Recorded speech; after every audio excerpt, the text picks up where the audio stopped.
Let us have sum number 3 on the screen now. Welcome friends in today's session, and now we are going to have the valuation of sum number 3, which is based on the chapter called residential status of an SSC. Let's have the detail of the sum first. Mr. Abhinav first time came from America to India. Then he had stayed in India as follows. तो mister अभिनव नाम की व्यक्ति जो है America से भारत में आए थे, हो सकता है कुछ कंपनी के काम से ही आए होंगे। तो उन्होंने प्रीवियस और ये उनकी जो डिटेल्स है दी हुई है कि प्रीवियस ईयर कुछ दिए हुए हैं आपको, 6 साल की डिटेल दी हुई है 14-15 से लेकर 19-20 तक, और कितने दिन का स्टे भारत में किया था वो आपको यहाँ डिटेल्स दी गई है नंबर ऑफ डेज के साथ। आपने उनका रेसिडेंशियल स्टेटस डिसाइड करना है असेसमेंट ईयर 2021 के लिए। ये अप्रैल 2012 में पूछा गया। चलिए स्टार्ट करते हैं सम को। बहुत ही आसान सम है। Let us calculate the sum. Residential status of mister Abhinav, और फिर आप फ्रेम कर लीजिए 3 column. Conditions, computation, satisfied, conditions whether they are satisfied or not। इतनी कॉलम्स आप रेडी कर लीजिए।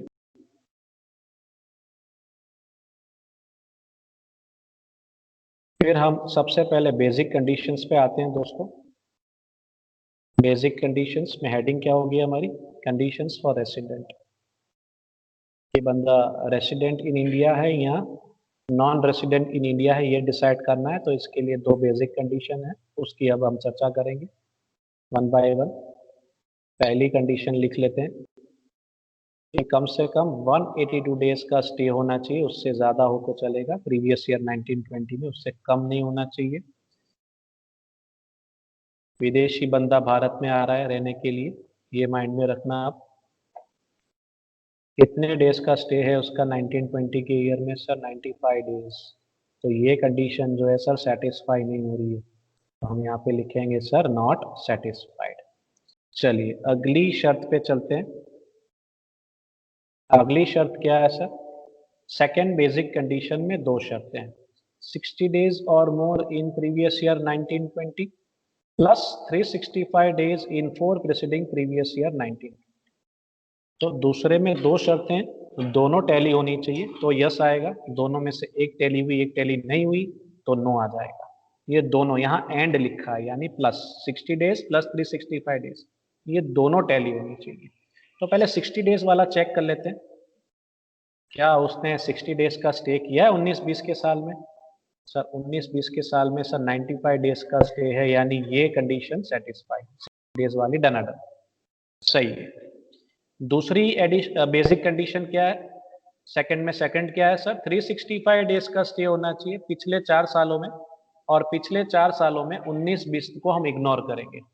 प्रीवियस ईयर के ऊपर के 4 साल ध्यान में लेने, यानी 18-19 से लेकर 1, 2, 3, 4 यानी 15-16 तक का डेटा हम लेंगे।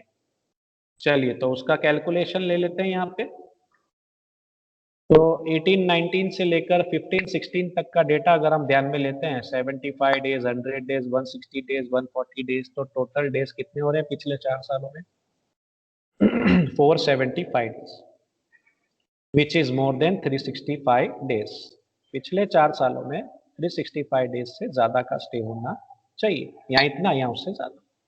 तो ये कंडीशन सेटिस्फाई हो रही है, मीन्स दोनों सेकंड में दोनों 60 डेज वाली भी और 365 डेज वाली भी दोनों सेटिस्फाई हो रही है। तो मैं यहाँ पे क्या लिख सकता हूँ जजमेंट में? Yes, this condition is satisfied.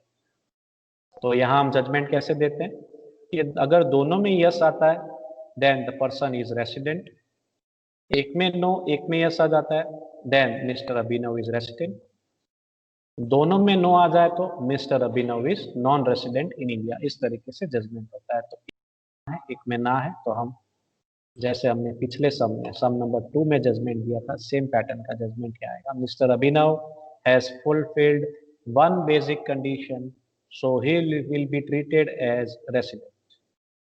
तो तो ये रेसिडेंट डिसाइड होने के बाद आगे दो एडिशनल कंडीशन आपको टैली करनी पड़ती है, जिससे हमें पता चलेगा कि बंदा रेसिडेंट एंड ऑर्डिनरीली रेसिडेंट है या resident but not ordinarily resident है। तो अब बेसिक के बाद आएगी एडिशनल कंडीशन। तो चलिए एडिशनल कंडीशन पे चलते हैं और पहले हेडिंग दे देंगे कि अब हम क्या डिसाइड करने जा रहे हैं, whether he is ordinary resident और he is non ordinary resident. तो ये एडिशनल कंडीशंस पे फोकस करेंगे अब, जिसमें पहली 2 साल से जुड़ी हुई थी। He is resident in 2 years out of 10 preceding previous year. कम से कम 2 साल का स्टे होना चाहिए 10 सालों में से। तो चलिए चेक कर लेते हैं पिछले, अगर हम हमारे पास 10 साल का तो डेटा नहीं है, लेकिन 18-19 से लेकर 14-15 यानी पिछले 5 सालों का, इसमें भी आपने 19-20 इग्नोर करना है, स्पष्ट बोला है। 10 प्रीसीडिंग प्रीवियस ईयर यानी प्रीसीडिंग प्रीवियस के ऊपर के 10 साल। तो 5 साल है हमारे पास, उन 5 सालों में कितना टोटल होता है, अगर आप टोटल निकालेंगे तो वो 2 साल से कम हो रहा है। क्या हो रहा है? कम हो रहा है। आप डेज कैलकुलेट करेंगे तो आपको हिसाब किताब मिलेगा। फ्रॉम प्रीवियस ईयर 2018-19 टू 14-15, इन 5 सालों का अगर आप डेज ऐड करेंगे तो आपको कुछ 500 डेज मिलेंगे। 2 साल नहीं होता है, 2 ईयर्स में अगर हम कैलकुलेशन करें 2 साल में 500 दिन नहीं होते, 730 डेज कम से कम होते हैं। सो ये हमारा यहाँ पे जवाब क्या आएगा sir? This condition is not satisfied. ये शर्त पूरी नहीं हो रही है, 2 साल का स्टे नहीं है। He had state for less than 2 years, 2 साल से कम हो रहे हैं। चलिए अगली एडिशनल कंडीशन देख लेते हैं। 730 डेज, यहाँ ईयर्स था तो यहाँ डेज आ जाता है। बात 2 साल की है, यहाँ 10 साल है और यहाँ 7 साल, इतना फर्क है।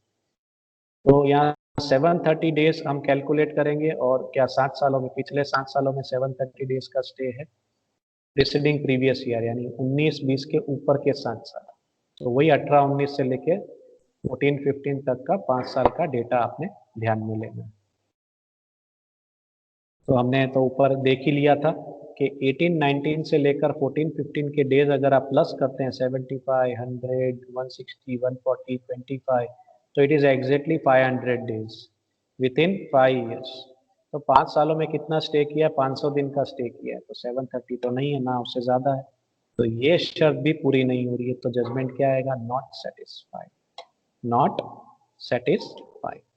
फाइनल जवाब पे चलते हैं दोस्तों। Both the additional conditions are not satisfied, दोनों एडिशनल कंडीशन सेटिस्फाई नहीं हुई है। So mister Abhinav will be treated as, इसका जजमेंट क्या आएगा? He is resident but not ordinarily resident. वो रहीश है लेकिन बिन सामान्य रहीश है भारत के।